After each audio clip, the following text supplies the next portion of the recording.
Un gusto participar de esta reunión virtual y pues yo les voy a hablar de lo que a mí más me apasiona, que es la cardiología intervencionista, y vamos a tratar de explicar paso por paso cómo hacemos el cierre percutáneo de las comunicaciones interauriculares y de lo que hay disponible en el mundo y de lo que esperamos para el futuro.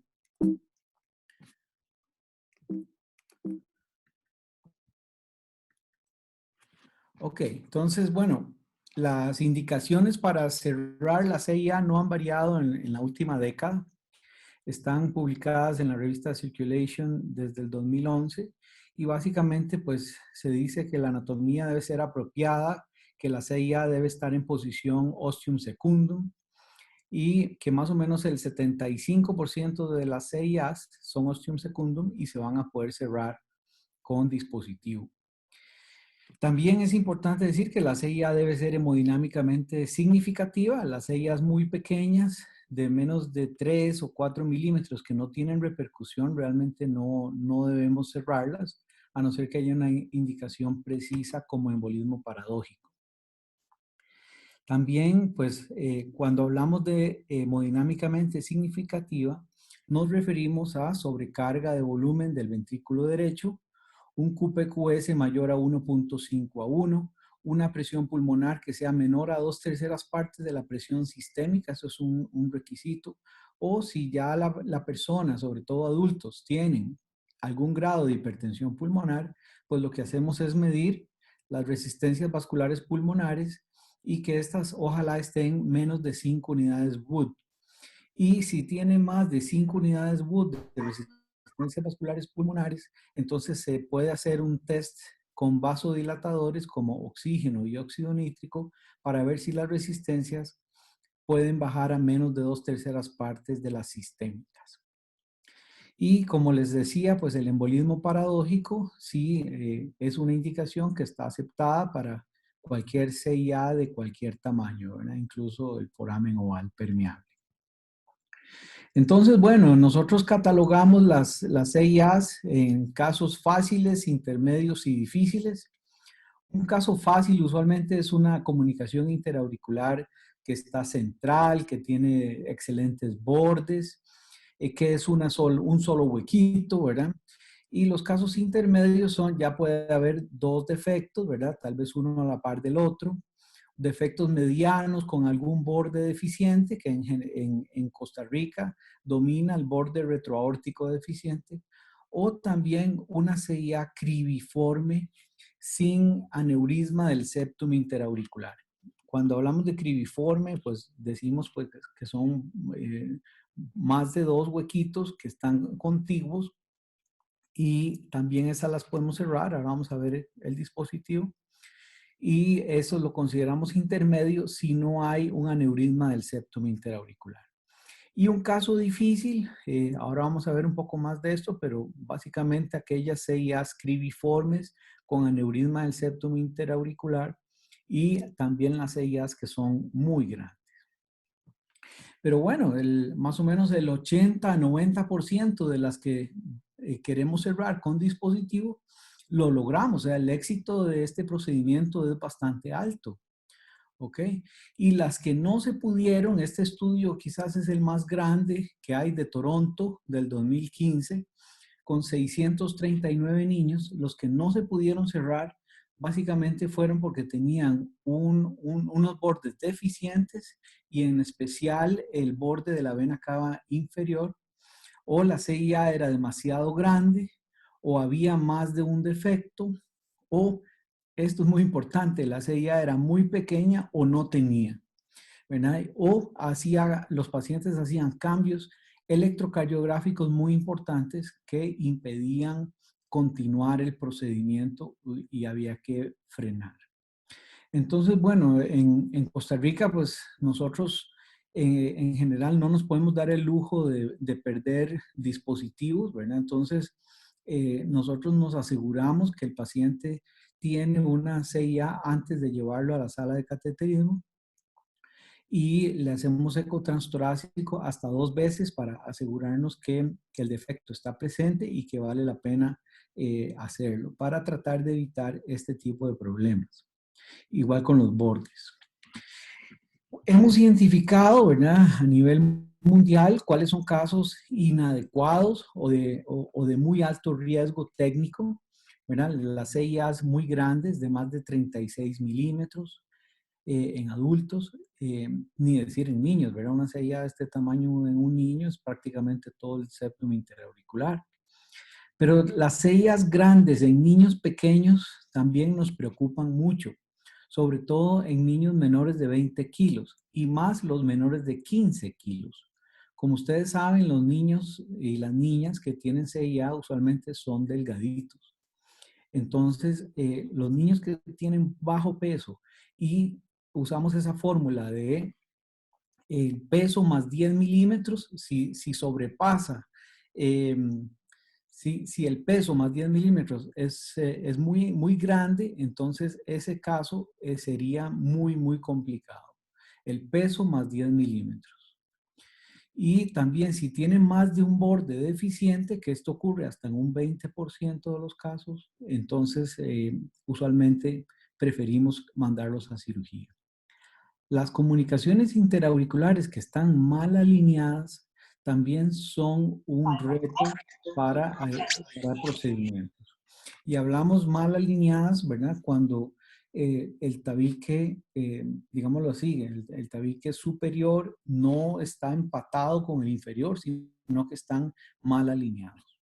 Y también, pues, hay otras variaciones anatómicas que nos preocupan mucho, ¿verdad? Y que son técnicamente muy difíciles, como una continuación ácigos de la vena cava inferior, cuando hay cursos anormales de la vena cava inferior, o hay obstrucción de la vena cava inferior, porque hay niños que ya han tenido otros procedimientos o han estado hospitalizados por otros motivos. Una válvula de Eustaquio prominente, una red de Chiari prominente, son estructuras que tenemos que sortear para poner un dispositivo en el corazón. También está esta condición que es el cor triatriatum dexter incompleto, que también puede hacer muy complicada el cierre percutáneo. Cuando tenemos continuación ácigos de la vena cava inferior, por ejemplo, entonces, pues poner un dispositivo por vía femoral técnicamente es complicado. Hay que dar toda la vuelta hasta la vena cava superior y luego girar el catéter para poder pasar por la CIA y poner un dispositivo. Muchas veces es más fácil hacerlo a través de la vena yugular. Ok, entonces una vez que decidimos que el paciente es un candidato, es un buen candidato para cerrar la CIA, entonces, ¿en qué nos basamos? Pues en el eco transtorácico que le hacemos antes de llevarlo y en el eco transesofágico.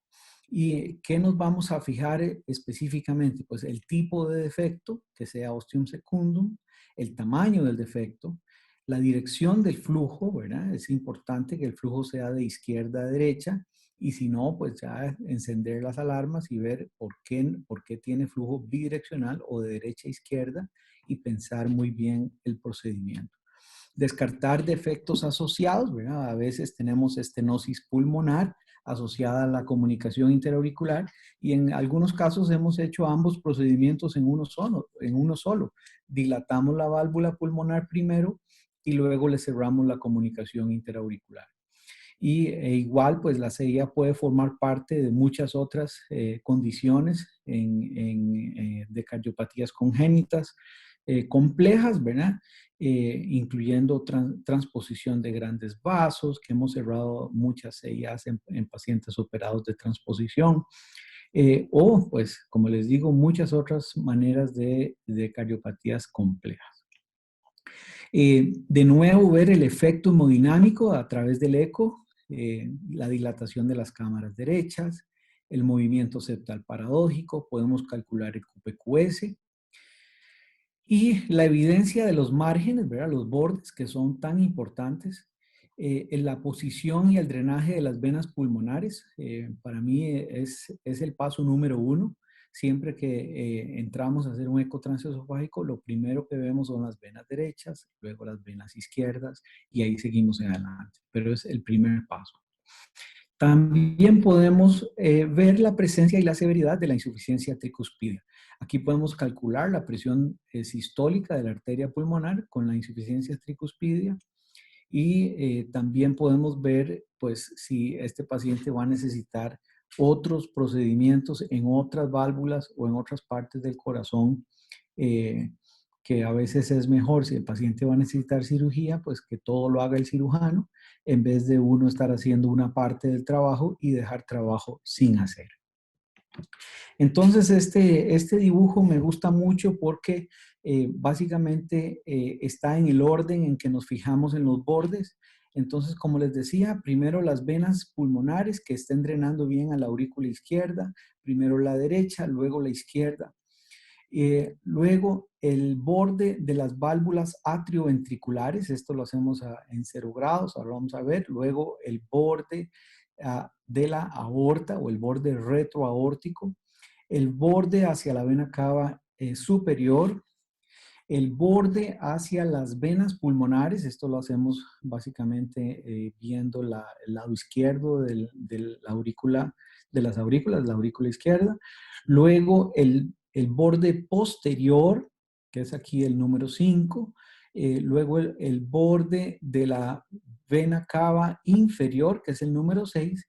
Y la distancia que hay entre el defecto y el seno coronario. Entonces, este es el análisis que debemos hacer previo a decidir si empezamos o no. Vean que mucha gente, mientras hace, en muchas partes del mundo, mientras hacen el eco transesofágico, otra persona, otro intervencionista, va empezando, va tomando los vasos, la arteria, la vena, para ir avanzando. Nosotros no.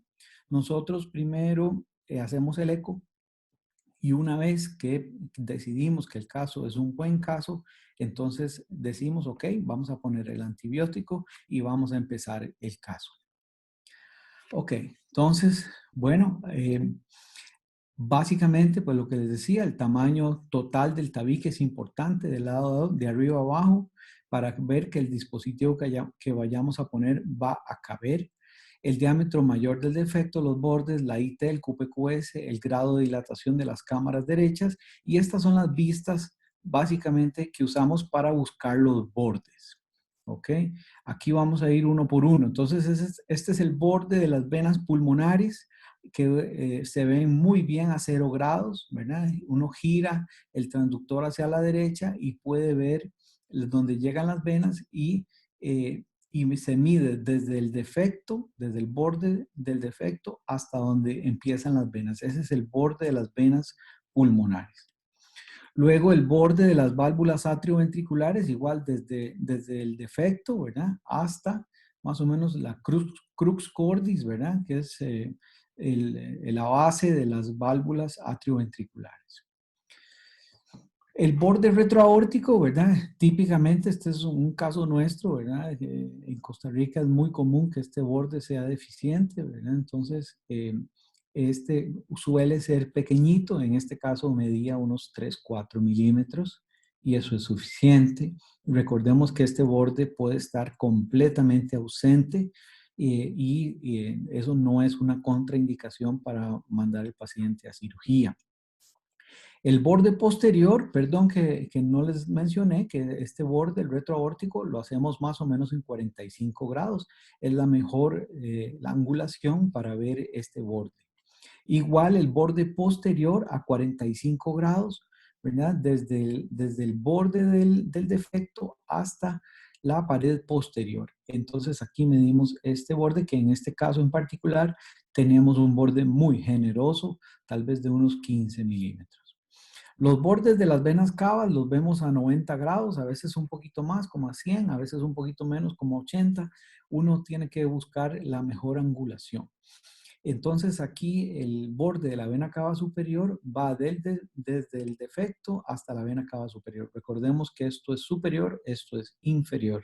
¿Ok? Entonces aquí está la vena cava inferior y el borde de la vena cava inferior va desde el defecto hasta donde entra la vena cava inferior. Esta vista es sumamente importante porque este borde, si está deficiente, podría ser una catástrofe el procedimiento. Entonces, tenemos que estar seguros que hay un borde de la vena cava inferior adecuado. Y otra cosa que es un error muy común es, no ver la vena cava inferior y estar equivocados con la vista que tenemos y tener una medición errónea. Entonces, siempre debemos ver la luz de la vena cava inferior para medir correctamente este borde. Ok. Entonces, aquí vemos otro caso, ¿verdad? Donde este es el borde de la vena cava superior. Es un borde bueno de 17 milímetros. Y aquí el borde de la vena cava inferior, en este caso es de 8 milímetros. Esta es una comunicación interauricular ostium secundum bien central. ¿Okay? Y medir el tamaño del defecto en varias vistas, ¿verdad? Así como vamos analizando 0 grados, 45, 90, ir midiendo la CIA en todas las vistas. Recordemos que la gran mayoría de las comunicaciones interauriculares no son circulares, sino que son más bien ovaladas. Luego, pues, claro, vamos a usar el Doppler color, ¿verdad? Para ver la dirección del flujo. Nos gusta ver un flujo azul, ¿verdad? Quizás con un poquito de turbulencia, si hay restricción al flujo, pero esto es lo que buscamos, ¿verdad? Asegurarnos. Y con el color también podemos interrogar el septum interauricular buscando defectos adicionales. Seguidamente, bueno, cuando ya decidimos que sí, que es un buen caso para cerrar, entonces ahora sí, punzamos la vena femoral, que es por donde trabajamos usualmente para estos casos, y con un catéter diagnóstico, que puede ser un multipropósito, primero hacemos un estudio hemodinámico, entonces medimos la presión y la saturación de oxígeno en las diversas cámaras cardíacas, en las venas cavas, para sacar el QPQS, y luego anclamos una guía en una vena pulmonar superior. Ojalá que sea la izquierda, vena pulmonar superior izquierda. ¿Para qué? Pues con esa guía que tenemos anclada en esa vena pulmonar a través de la CIA, podemos pasar este catéter balón que vemos aquí en esta foto. Es un catéter que tiene un balón largo en el centro y este balón lo podemos medir aquí usando esta técnica que se llama la técnica de detención del flujo, donde vamos inflando el balón lentamente hasta que ya no haya paso de sangre a través de la comunicación interauricular. ¿Cómo sabemos si pasa o no pasa? Pues con el Doppler color, ¿verdad? Entonces estamos a 45 grados inflando el balón y cuando ya no hay paso de sangre con Doppler color, entonces dejamos de inflar y medimos la cintura del balón a nivel del defecto. Esto lo hacemos en el eco transesofágico y también lo hacemos en la fluoroscopía. Entonces tenemos dos mediciones. Y aparte de eso, aparte de esas dos mediciones, cuando sacamos el balón de medición, que es este baloncito, afuera en el campo donde nosotros estamos, volvemos a medirlo con una regla medidora que nos da una tercera medida del defecto. Entonces ya con esas tres medidas podemos tomar la decisión del tamaño de dispositivo que vamos a usar. Como les digo, nosotros somos muy precavidos a la hora de escoger el tamaño porque no podemos perder un dispositivo. Recuerden, estos son dispositivos que cuestan muy caro, entonces siempre tratamos de asegurar un dispositivo único por cada paciente. Esta es otra medición, ¿verdad? Del baloncito. Y esta es la medición angiográfica que yo les mencionaba de la cintura también. Cuando ya no pasa nada de sangre en el eco, tomamos esta foto y hacemos la medición. Estos son los balones de medición que usamos, que no son balones muy rígidos, ¿verdad? Tienen que ser balones más bien muy complacientes, muy suaves para no molestar las paredes del defecto. Ok, entonces ahora sí, ya decidimos sacar un dispositivo y ustedes ya pueden ver que hay un disco del dispositivo aquí en la aurícula izquierda. Vemos un disco que se está acercando a la pared y Cuando ya estamos cerca de la pared, abrimos el segundo disco. Este procedimiento prácticamente es guiado con el eco, ¿verdad? El eco para nosotros es fundamental y obviamente pues el ecocardiografista nos gusta que sea la persona que tenga más experiencia en esto, o bien que sea la misma persona siempre para que rápidamente adquiera la experiencia y se conviertan en expertos de este procedimiento. La opinión del ecocardiografista para nosotros es fundamental para saber si el dispositivo va quedando bien colocado. Por ejemplo, aquí se puede ver el disco izquierdo que está completamente abierto y está del lado izquierdo y el disco derecho bien abierto en el lado derecho. No se ve que ninguna de las partes del dispositivo esté mal colocada. Este dispositivo se ve bastante bien. ¿Okay?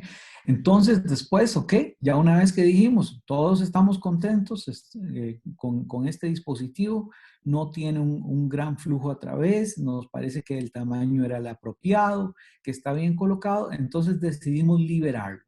¿A qué nos referimos cuando decimos liberarlo? Que el dispositivo está atornillado a un cable de metal. Entonces, simplemente, pues con la rosca que tiene, le quitamos la parte que está atornillada y lo metemos en el catéter.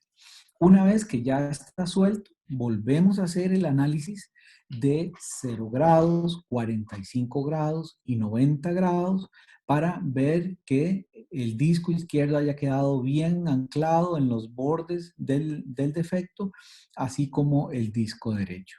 Y con el Doppler color podemos ver si hay un flujo a través. Por ejemplo, aquí en esta foto vemos un poco de flujo residual, pero eso es bastante común, es normal, digámoslo así, en el momento inmediato de la colocación del dispositivo, pero ese poquito de flujo obviamente está cubierto por los dos discos y falta que se forme un trombo dentro del dispositivo y se endotelice. Entonces eso rápidamente se va a cerrar.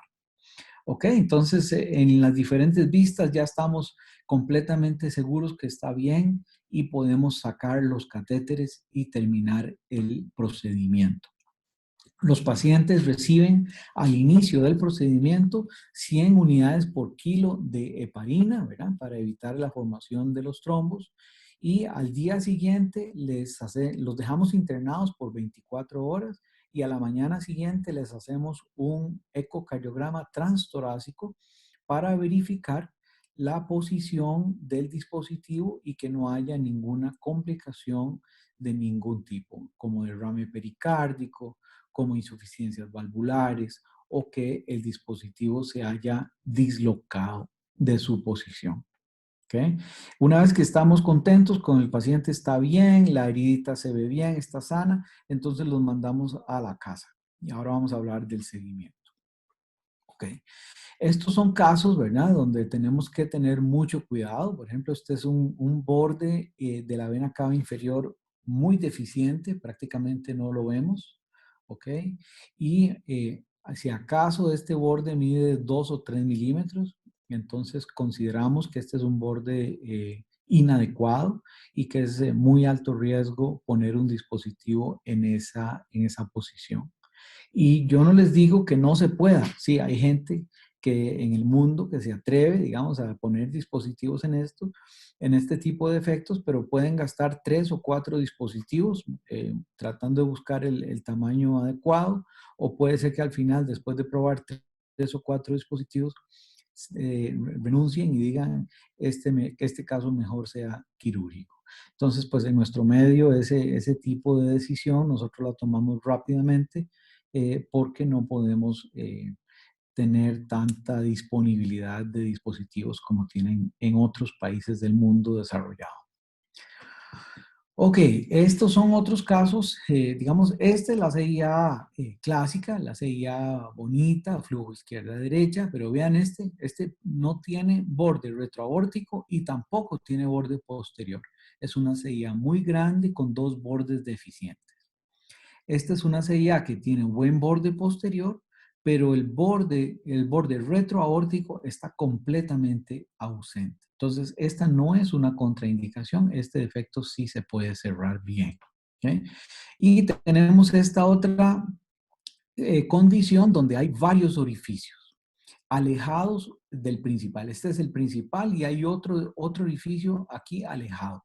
Alejado porque hay como 1 centímetro o más de distancia entre este y este. Entonces, aquí tenemos que tomar una decisión. Si vamos a mandar a ese paciente mejor a cirugía, que el cirujano lo cierre, o si vamos a poner un dispositivo grande que cubra los 2 defectos, o vamos a poner 2 dispositivos, uno en este orificio y otro en ese.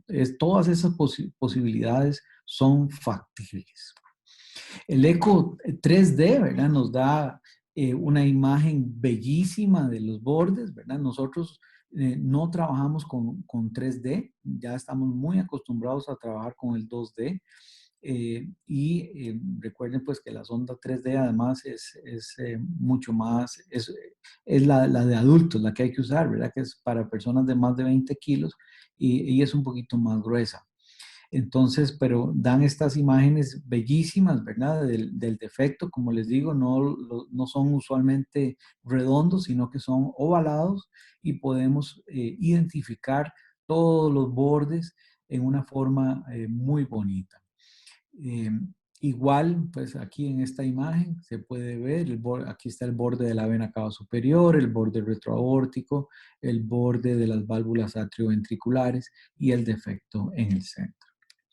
Entonces, bueno, el eco transesofágico, el 3D, nos ayuda mucho también a la hora de posicionar el dispositivo. Por ejemplo, este dispositivo viene pésimo, viene malísimo, viene en una forma eh, perpendicular al defecto. Entonces, este dispositivo nunca se va a acomodar. Entonces, el ecocardiografista, viendo esta imagen, nos ayuda muchísimo para saber que el dispositivo viene mal y que es mejor buscar otra manera de colocar este dispositivo. ¿Okay? Este se ve muy bonito, ¿verdad? Que se ve el disco izquierdo, se ve la válvula mitral, ya este dispositivo está abierto, aquí está el tabique, se ve el disco derecho atrás, el disco izquierdo acá, y se ve que todos los bordes de este disco están dentro de la aurícula izquierda. Para la colocación del disco izquierdo, ¿verdad? Esta imagen es impresionante, es muy bonita, ¿verdad? Todavía está el dispositivo atado al cable y solo está el disco izquierdo abierto. Entonces, el disco izquierdo lentamente lo traemos hasta el tabique y una vez que ya estamos junto al tabique o digamos así, pegando con el tabique, abrimos el disco derecho para completar de abrir el dispositivo, que es como una doble sombrilla. Vean qué belleza de imagen esta en 3D del disco izquierdo de frente, ¿verdad? Aquí está el botón de metal y la malla de metal de este dispositivo ya en posición. También existe la posibilidad de usar ecocardiografía intracardíaca, que por sus siglas en inglés se le dice ICE, que es diferente al IVUS que ustedes utilizan en cardiología de adultos para las coronarias. El ICE, que es este dispositivo que se puede usar, que comercialmente existe una sonda que se llama el AcuNav, se usa con las máquinas Acuson, pero ya hay para General Electric también. Fue aprobada en el 2000 y lo que se hace es que se toma la vena femoral contralateral, ¿okay? Si estamos trabajando por la vena femoral derecha, se toma la vena femoral izquierda, se pone un transductor 8 French o 10 French, de acuerdo al tamaño del paciente, y se pasa esta sonda transvenosa, ¿verdad? Es una sonda estéril, supuestamente es de un solo uso, pero hay países como México, por ejemplo, que las usan hasta 10 veces. Si las cuidan mucho, las sondas pueden reutilizarse. Y pues tiene una gran definición. Se pueden usar de 5.5 a 10 megahercios y tiene una excelente imagen con 64 elementos. Y también ya hay una sonda 3D en tiempo real que es DS French. ¿Ok? Entonces, como les digo, es diferente al iVoox y lo importante es que esta cámara que tenemos, esta sonda de ultrasonido, va a llegar hasta la aurícula derecha. Entonces, como estamos en la aurícula derecha, entonces lo vamos a ver al revés de como normalmente lo vemos. La aurícula derecha va a estar arriba, la aurícula izquierda va a estar abajo, pero vean qué definición nos da de los bordes. Tiene Doppler color, que se ve muy, muy bonito y nos ayuda también a la hora de colocar el dispositivo. Recuerden, aquí en el ICE, la vena cava inferior va a estar de este lado, la vena cava superior va a estar de este lado, derecha aquí, izquierda aquí. Entonces se pasa, este es el delivery system, el sistema de posicionamiento del sistema, y vean qué claridad a la hora de abrir el disco izquierdo y el cable se ven muy bonitos con una altísima definición. Y aquí se abrieron los dos discos y podemos asegurar que el disco izquierdo quedó a la izquierda y el disco derecho a la derecha. Una vez que se suelta el dispositivo, se puede tener una visión bellísima de todos los bordes para asegurar su posición. Entonces, en Costa Rica todavía no tenemos ICE en nuestro hospital, pero es algo que puede ser que pronto lo tengamos. Es de gran utilidad y nos evita el eco transesofágico. Entonces, se puede usar en pacientes que estén sedados o incluso despiertos, ¿verdad? Con anestesia local. Es una maravilla tecnológica. Ok, vamos a hablar un poco de dispositivos, ¿verdad? Porque esto ha evolucionado mucho. Los dispositivos para CIA empezaron en 1976, cuando el doctor Terry King y Mills pusieron los primeros dispositivos. Estos dispositivos eran de acero inoxidable y estaban cosidos, digámoslo así, con dacrón. Era una tela de dacrón gruesa y de acero inoxidable. Usaban introductores 23 French, imagínense ustedes, un introductor 23 French. Y pues inicialmente de 10 pacientes que tenían de candidatos, lograron ponerlo en 5 pacientes.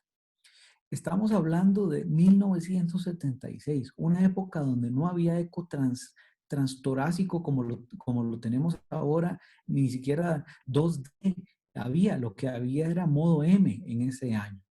Entonces, imagínense técnicamente qué difícil era o solamente usar fluoroscopía para hacer este tipo de procedimientos. No había eco transesofágico, solo modo M. Pero bueno, estos 5 pacientes que lograron poner eh, ese dispositivo en 1976 y en los años subsiguientes, el seguimiento a 30 años, nos han dicho que 4 de esos 5 aún están vivos y están bien. Bueno, entonces eso fue en el 76. En el 83, el doctor Rashkin, que es el mismo doctor que inventó el balón de septostomía de Rashkin, también inventó un dispositivo, que es este, ¿verdad? Que tenía también mucho acero, este dispositivo, y tenía unas palancas, digámoslo así, unos garfios para sostenerse del tabique y que no se moviera. Obviamente, pues este dispositivo trajo una serie de complicaciones con esas puntas punzantes, ¿verdad? Que rápidamente se dejaron de poner. Sin embargo, este mismo dispositivo se usó hasta para cierre de ductos y otras anomalías vasculares. En 1990, el doctor Sideris en Grecia inventó este otro dispositivo también y se colocó en bastantes pacientes. Se considera que en Europa se logró poner en más de 200 pacientes, a pesar de que el doctor Sideris lo que tenía era en su casa, era un laboratorio en el garaje. Y en el garaje de la casa hacía este dispositivo con la esposa le ayudaba a coser esto y algo de industria había para soportar esto con un hilo que luego se cortaba. Y luego el doctor Locke en 1990 sacó su dispositivo, también el doctor Locke es muy famoso, Jim Locke es un intervencionista que trabajó en el Hospital de Niños de Boston por muchos años y él también creó este dispositivo clamshell que también se usó en más de 400 pacientes con éxito. Pasaban los años y apareció en 1997 el que más conocemos, el más exitoso, digamos, de los dispositivos, eh, además de que técnicamente era bastante sencilla la colocación. Entonces, en el 97 apareció el Amplatzer, que lo que tenía era un doble disco, que era autoexpandible, ¿verdad? Tenía una memoria, entonces se pasaba por dentro de un catéter, pero donde salía se formaban estas dobles sombrillas con el disco en el lado izquierdo, que es más grande que el disco en el lado derecho. La malla es de un metal muy fino, que es nitinol, es una aleación de níquel y titanio. Y tenía un botón aquí en el lado izquierdo de metal y otro botón aquí en el lado derecho de donde se soportaba el cable, que, como les decía yo, se atornilla aquí y es de donde está agarrado el dispositivo. Este botón de metal lo que hacía era sostener la malla metálica. En este lado estaba como cosida a este botón. ¿Okay? Y además, si ustedes ven, tiene una tela blanca en su interior, que es poliéster, y esta tela lo que hacía era favorecer que se formara un trombito adentro y que se terminara de cerrar. La cintura, que es esta, la cintura del dispositivo, entonces había de todos los tamaños que uno se imaginara. Los tamaños disponibles son de 4 a 40 milímetros y cuando se empezó a usar, pues nos dimos cuenta, porque yo ya en ese tiempo ya me estaba formando y empezamos a usar estos dispositivos, que el cierre era fantástico. El cierre total a un año era más del 95%. Entonces resultó ser un excelente dispositivo, es con el que hay mayor experiencia mundial. Se cree que hay puestos más de 200,000 dispositivos de estos en el mundo y obviamente ya tiene autorización para venta en todo el mundo. En 1999, solamente 2 años después, salió un dispositivo completamente diferente. Diferente a este que les estoy mostrando porque ya esta es la versión moderna. Pero el primero era, como dice el nombre, una hélice. Era una hélice y el material era Gore-Tex. ¿Ok? Era el mismo Gore-Tex que usamos para parches o para reparar arterias, etcétera, o tubos que se suturan. Del mismo material era este dispositivo. Entonces tenía un marco de alambre de nitinol y la membrana de Gore-Tex. Originalmente, pues había 3 tamaños. Ahora, en la actualidad, se llama el dispositivo oclusor de CIA Cardioform, así se llama ahora. Este dispositivo existe para CIAs desde 8 milímetros hasta 35 milímetros. Es un dispositivo completamente recuperable. No tiene autocentrado como si tiene el dispositivo de Amplatzer y usa vainas para pasar, ¿verdad? Los catéteres son un poco más grandes, entonces es más dificultoso trabajar con estos dispositivos en niños pequeños como los que son nuestros pacientes. También este dispositivo ya está aprobado para el uso en todo el mundo, ¿verdad? Esta es la versión más moderna, se parece mucho realmente, ahora sí se parece a la Platzer, ¿verdad? Parece que tiene como 2 discos y parece que tiene una cintura, pero el material sí es completamente diferente. Bueno, en el 2005, casi 10 años después de que salió el Amplatzer, apareció una firma alemana que se llama Occlutech y aparecieron con este dispositivo que se llama el Figula, que lo han ido modificando y ahora se llama Figula Flex 2. Esta es la última versión del dispositivo. Es una malla de nitinol. Si ustedes pueden ver, ¿verdad? Se parece bastante al dispositivo de Amplatzer y hubo una disputa legal de muchos años, una disputa muy fea y muy abierta hacia la comunidad médica. Todos nos tuvimos que ver con cómo iba toda esa disputa legal hasta que por fin Occlutech logró comercializar este dispositivo que es de nitinol.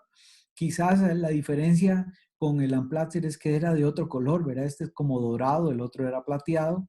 Y algo muy importante es que tiene este botón, no que no es una rosca, sino que tiene como una bolita.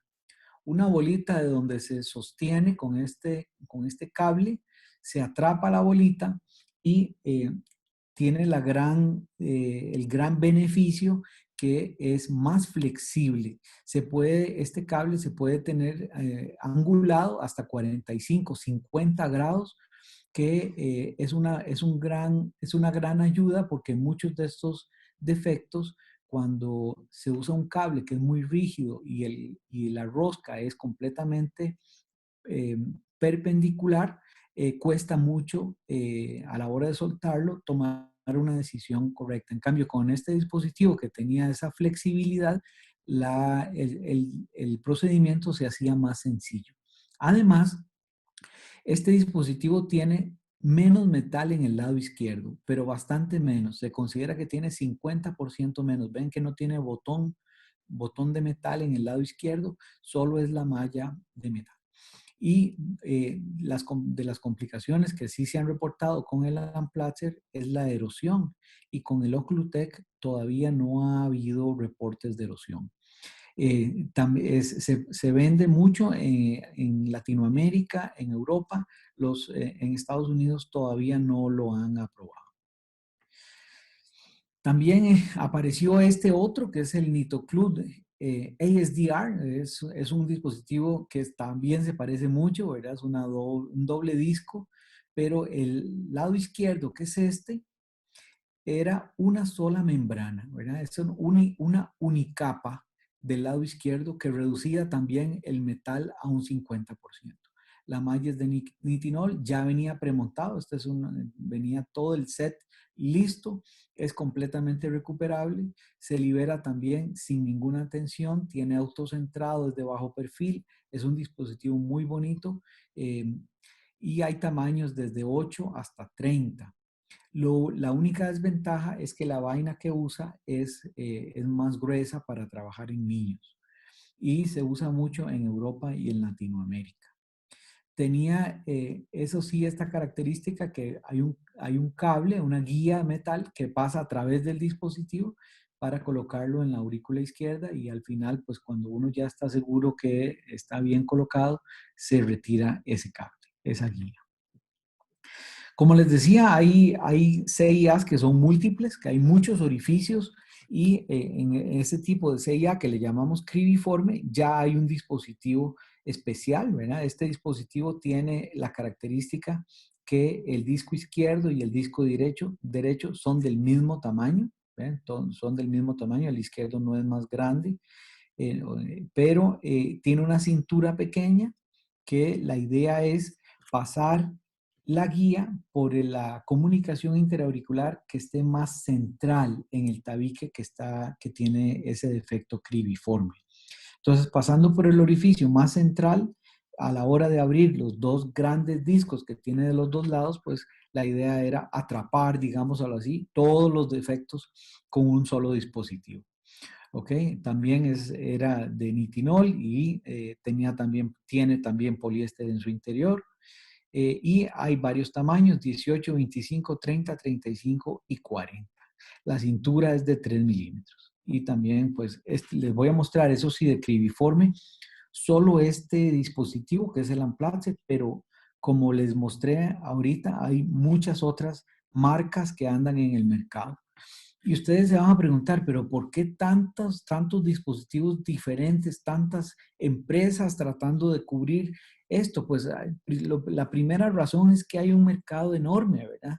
La comunicación interauricular es muy frecuente, es una malformación muy frecuente y se presenta en todas las edades. Entonces, es realmente impresionante la cantidad de dispositivos que se venden a nivel mundial. Además, siempre alguna empresa quiere salir con que tiene menos complicaciones, que menos posibilidad de trombos, que no producen erosión, que tiene menos metal. También cortocircuitos residuales, ¿verdad? Hay dispositivos que tienen más o menos cortocircuitos residuales, sobre todo los dispositivos más antiguos, los nuevos prácticamente tienen muy pocos cortocircuitos residuales. También está el asunto de la liberación de níquel. Resulta que, como es de nitinol, ¿verdad? Se libera a la circulación una muy pequeña cantidad de níquel a la sangre. Se cree que la cantidad de níquel que libera un dispositivo es mucho menos de lo que uno ingiere con la dieta por día. Pero mucha gente le ha achacado algunas complicaciones a la liberación del níquel. Por ejemplo, la migraña.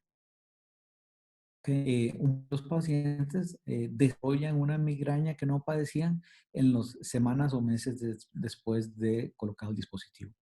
Otra complicación grave, diría yo, es la erosión, ¿verdad? Erosión, porque cuando el dispositivo erosiona, puede erosionar al pericardio, puede erosionar hacia la aorta, puede erosionar hacia la otra aurícula y puede producir una nueva comunicación. Entonces, las erosiones es algo que se empezó a ver, digámoslo así, décadas después. Entonces, es algo que también preocupa, pero muchos de los nuevos dispositivos garantizan prácticamente que no tienen casos de erosión. Endotelización, ¿verdad? Algunos endotelizan más rápido que otros y obviamente pues nos encanta que haya una total endotelización rápida en los dispositivos. Entonces, cuando sale un dispositivo nuevo que nos ofrece mayor endotelización, nos gusta esa idea. Y también formación de trombos es una complicación y se ha visto que hay menos trombos con aquellos dispositivos que tienen menos metal. Ok, aquí pues no solamente hay esas marcas que yo les mencioné, hay otras marcas en el mercado mundial, hay muchas más que estas. Solamente en China se cree que hay entre 20 y 25 fábricas que producen dispositivos para CIA.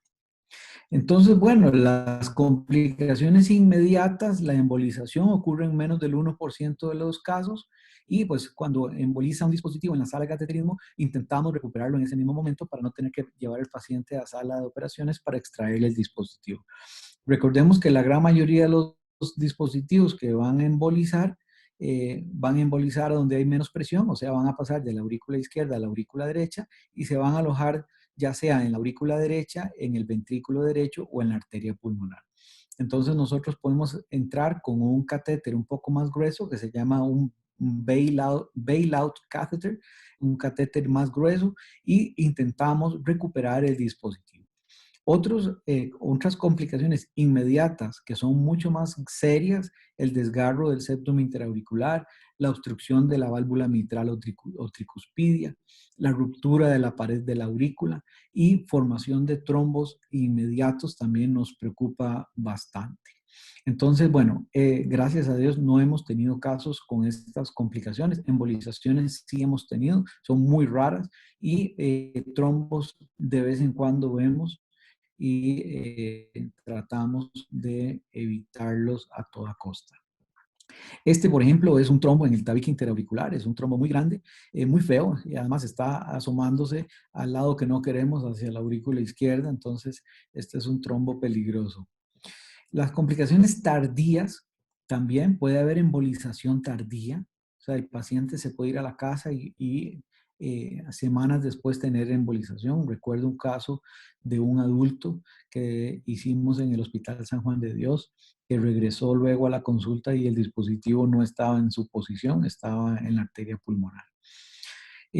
Luego hay casos donde ha habido tromboembolismo cerebral. También es importante evitar a toda costa el embolismo aéreo. El embolismo aéreo también se ha visto. Y también que de pronto pues el dispositivo había quedado muy bien y sin ningún defecto residual y en las citas de control empezamos a ver un defecto residual nuevo porque el dispositivo, digámoslo así, se corrió o se dislocó durante las semanas siguientes a colocado.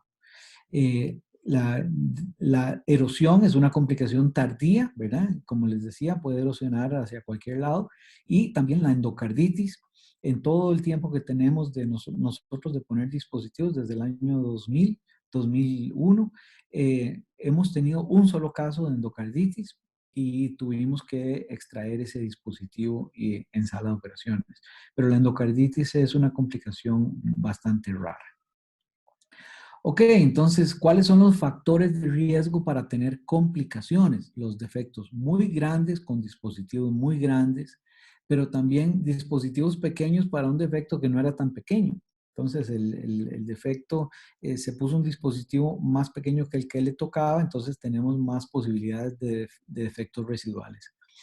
Que el borde aórtico sea inadecuado con un borde opuesto delgado y flojo. Hablamos que el borde retroaórtico puede estar hasta ausente, pero el borde opuesto, que es el posterior, no puede ser muy delgado y muy flojo porque la posibilidad de perder el dispositivo es alta. También movilidad excesiva del dispositivo luego del implante, ¿verdad? Es un dispositivo que uno lo suelta y se mueve, ¿verdad? Parece una cuerda de brincar, ¿verdad? Ese dispositivo tiene alta posibilidad de complicarse, de soltarse. Hipermovilidad de la pared atrial alrededor del dispositivo. Si el paciente sale de la sala y rápidamente se va a hacer ejercicios fuertes, levantar peso, o se enferma y empieza con una tos vigorosa y persistente, también puede ser que el dispositivo se mueva. Y en los ancianos se cree que la endotelización puede ser incompleta, no tan rápida como en las personas jóvenes, y eso también podría ser un factor de riesgo. Otras complicaciones, les hablaba de la migraña, 5 a 10%, o de arritmias también. Arritmias pueden ser taquicardias, sobre todo supraventriculares, y bradicardias, diferentes tipos de bloqueos. ¿Ok? Y lo de la migraña, les decía, lo de la alergia al níquel, parece que tiene que ver, pero también liberación de serotonina por plaquetas activadas por el dispositivo. Entonces se presenta en 5 a 10%. En mi experiencia personal creo que es un poquito más alto, tal vez un 15% de los casos, hasta 20% podemos ver casos de migraña. Y bueno, ¿cuándo es muy tarde para cerrar una CIA? Cuando hay hipertensión pulmonar severa que no responde a oxígeno, óxido nítrico, ya un paciente con síndrome de Eisenmenger, o y en edad ustedes dirían, bueno, pero ¿hasta qué edad podemos cerrarlos? Pues no hay límite. Pues se ha visto que aunque los pacientes tengan más de 90 años, podría aliviar los síntomas en gente muy mayor. Aquí la persona de más edad en la que yo he participado del cierre ha sido una señora de 92 años que estaba en silla de ruedas y después de que le cerramos la CIA pudo volver a caminar. La insuficiencia cardíaca que tenía esa señora era tremenda y le mejoró mucho la calidad de vida. Ok, entonces esto hablábamos de las contraindicaciones, serían muy grandes, mal alineadas. Voy a pasar a la que sigue. ¿Y qué esperamos en los adultos? Que mejore su clase funcional, que mejore su sobrevida, que mejore la calidad de la vida, que prevenga la insuficiencia cardíaca derecha y la hipertensión pulmonar. El tratamiento post-cierre es con aspirina. Les damos una dosis de 100 miligramos por día por 6 meses mientras dura la endotelización. Y si hay migraña, se podría cambiar o agregar clopidogrel. Parece que el clopidogrel ayuda al manejo de los síntomas. También evitar el deporte de contacto por 3 meses. El seguimiento sugerido son las visitas de control al mes, a los 6 meses y a los 12 meses, y luego cada 2 a 5 años. O sea, son pacientes que nunca deben darse de alta. Eso es muy importante. Siempre que llegan hay que hacer una buena historia, sobre todo pensando en arritmias. Si aparece un soplo nuevo, hay que investigar. Recuerden siempre tener en mente la erosión. Eco, buscar shunt residuales, el tamaño y la función del ventrículo derecho, presencia de hipertensión pulmonar y la presencia de erosión. Y un electrocardiograma para buscar arritmias. ¿Cuáles son los dispositivos del futuro? ¿Qué esperamos? Pues los biodegradables. Sería lo mejor, ¿verdad? Poner un material que se deshaga con el tiempo. Y ya ha habido alguna experiencia con las marcas NMT, es una casa comercial que produjo 2 dispositivos, el BioStar y el BioTrek. El BioStar era una matriz de colágeno bioabsorbible derivada de la capa submucosa del intestino delgado del cerdo, y producía una reparación bellísima y después de 90 días desaparecía. Era algo increíble. Y el Biotrek también es un nuevo polímero bioabsorbible, que es el P4HB, que se absorbe como un metabolito natural no inflamatorio y también producía una reacción similar. ¿Qué pasó con esto? Pues desafortunadamente la empresa desapareció y la investigación de dispositivos biodegradables continuó en China. China tiene dispositivos 100% absorbibles de diversos polímeros, pero todavía no están comercialmente disponibles. También procedimientos del futuro, pero que ya se están utilizando, son los dispositivos que tienen orificios en el centro, o sea, que dejemos una CIA, tal vez en algunas CIAs muy grandes con hipertensión pulmonar severa, se puede tratar de cerrar con esto, dejando un orificio. Este dispositivo que vemos aquí es de la casa Occlutech y se llama Atrial Flow Regulator, un regulador de flujo atrial, y se puede usar para insuficiencia cardíaca congestiva con fracción de eyección preservada, se puede usar en casos de hipertensión pulmonar primaria o de nuevo, como les decía, para cerrar CIAs con problemas de resistencias vasculares pulmonares elevadas. Este es también algo del futuro, ya está publicado y en un congreso reciente vi 2 casos en vivo, son impresionantes, que es el cierre de CIAs tipo seno venoso. Si ustedes se van a las guías, dice las guías que todas las CIAs senos venosos son quirúrgicas, pero ahora lo que están poniendo es un stent recubierto, o sea, cubierto de Gore-Tex o alguna capa, afuera del stent para derivar la sangre de la vena cava superior a la aurícula derecha, permitiendo que las venas pulmonares sigan drenando a la aurícula izquierda. Así es que esto es el futuro, hay mucha cosa que se está trabajando, muy interesante, no todo está inventado, ¿verdad? Como dicen. Entonces, mis conclusiones, pues que el cierre percutáneo es el tratamiento de elección, de cierre de la CIA sobre la cirugía.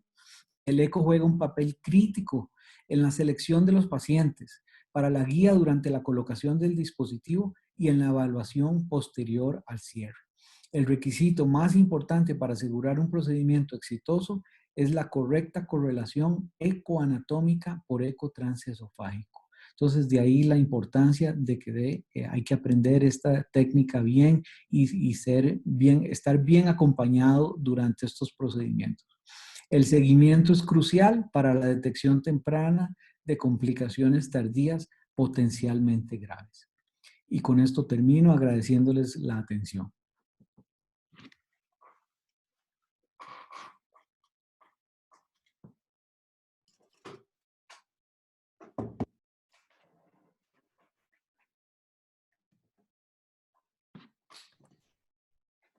Muchas gracias, doctor. No sé si hay alguna pregunta del público.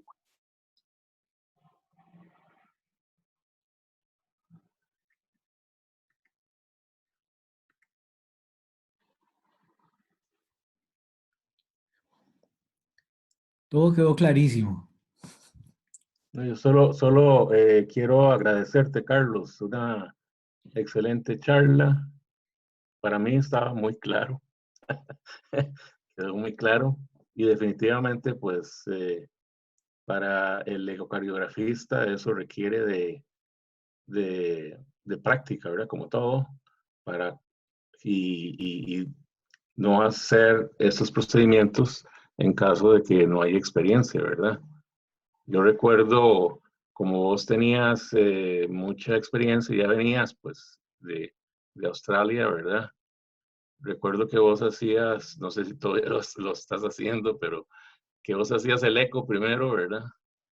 Y nos mostrabas las técnicas del eco transesofágico y después te lavabas y hacías el procedimiento. Prácticamente lo hacías todo.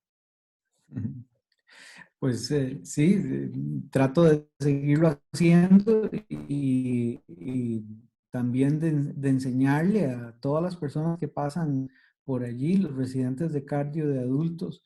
Y también ahora tenemos a Marcelo Caló, que es nuestro residente de cardiología pediátrica.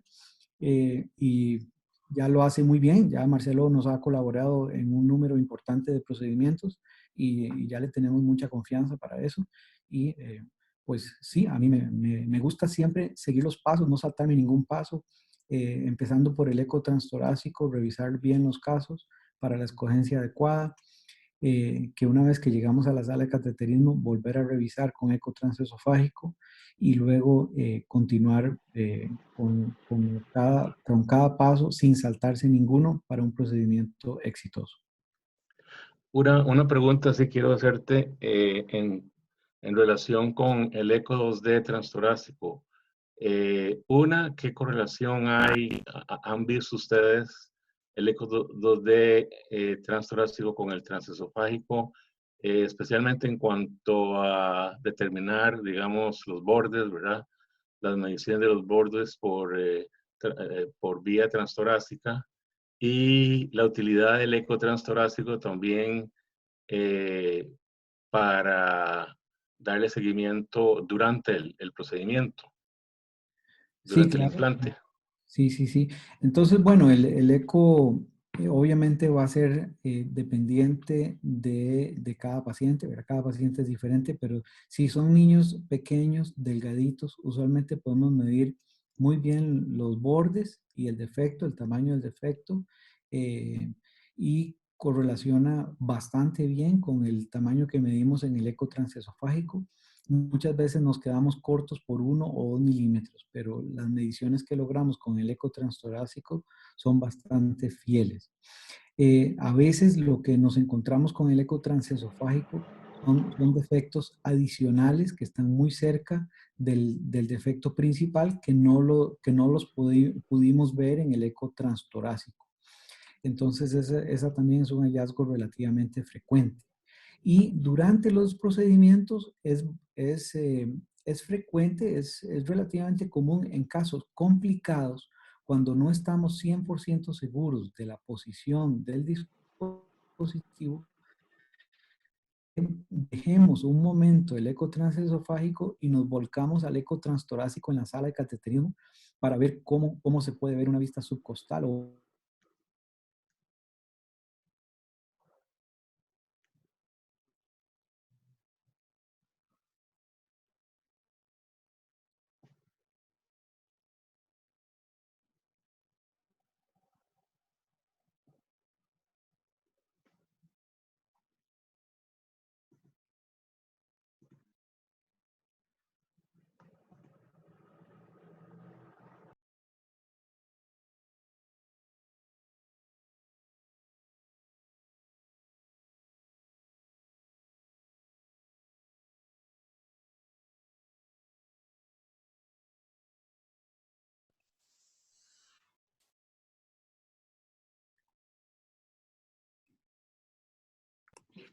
Que parecía que se había ido la señal, sí, pero ya está bien la señal, ya te ves bien. ok. Pero de nuevo, para agradecerte, ¿no? Ok. Excelente charla. Bueno, con muchísimo gusto. Estoy para servirles. Sí, doctor, muchas gracias. Excelente, muy claro todo.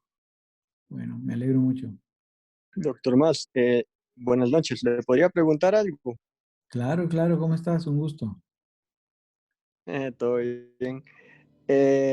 La pregunta va en el sentido de las CIAs que son múltiples, digamos, 2, 3, 4 orificios, no digamos tal vez multifenestrada, pero si esas CIAs, digamos que una mide 3 milímetros, otra mide 8 milímetros, ¿verdad?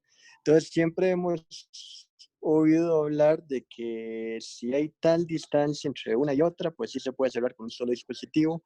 Si la distancia es mayor de tanto, pues mejor cerrarla con 2 dispositivos diferentes. Y lo otro es que, igual en publicaciones, en fotos, en congresos, pues hemos visto gente que ha cerrado sellas con dispositivos a la par uno de otro, y otros ejemplos donde vemos dispositivos sobrepuestos uno encima de otro. En, yo he visto casos de hasta 3 dispositivos pegados, o sea, uno encima del otro, Entonces, no sé, si han tenido casos así parecidos y qué opina de los diferentes abordajes de ese tipo de situaciones. En eso, pues, depende mucho de qué tanta, ¿qué te puedo decir? Qué tan atrevido sea uno como intervencionista, ¿verdad? Porque sí, en efecto, cuando hay dos orificios muy separados que tienen más de 1 centímetro, es mejor poner dos dispositivos. Y esto se debe a que los discos en el lado izquierdo se salen, digámoslo así, del defecto 7 milímetros de cada lado. O sea que si hay más de 1 centímetro, no vamos a tapar el segundo defecto con el dispositivo, digámoslo así, grande que pusimos en el defecto principal. Entonces, en esos casos está bien poner dos dispositivos, ojalá que no se toquen el uno con el otro y eso está completamente aceptado. Ya poner dos o tres dispositivos en un paciente, me parece que la cantidad de cuerpo extraño o de tejido no natural en el corazón es muy grande y podría todavía quedar algún defecto residual. Y estos dispositivos generalmente quedan uno montado sobre el otro. Entonces, la endotelización que se ve en el laboratorio, que dura 6 meses, mentira que va a ser tan efectiva, ¿verdad? Cuando hay tanto metal en el cuerpo. Además, que las posibilidades de complicaciones, de migraña, etcétera, podría verse un poco más aumentada. Otra cosa importante es que es una cirugía bastante sencilla para nuestros cirujanos. Entonces, si uno ve que es una sella muy complicada, una sella múltiple, que el cirujano va a tener la visión directa y va a ser una cirugía sencilla, a veces uno tiene que escoger lo mejor para el paciente. Y por más que uno quiera, ¿verdad?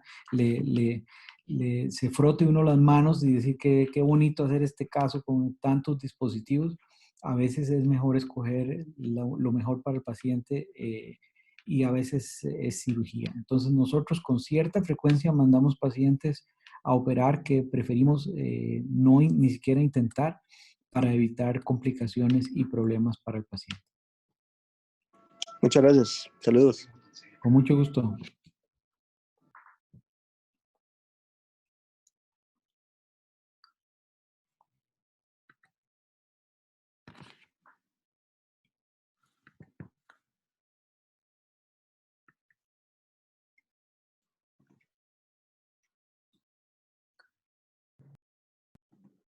Bueno, Carlos, yo creo que nos despedimos por ahora, pero también vos tenés abierta la segunda parte de CIBES, aunque sí yo sé que es poca la experiencia, sí es importante porque ya a nivel de adultos están cerrando CIVs, por lo que la charla de CIVs tuya va a estar muy a tono con lo que el futuro, ¿verdad?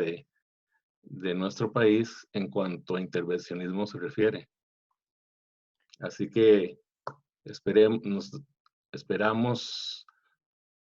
que nos acompañen también en darnos esa charla que yo creo que va a ser muy útil.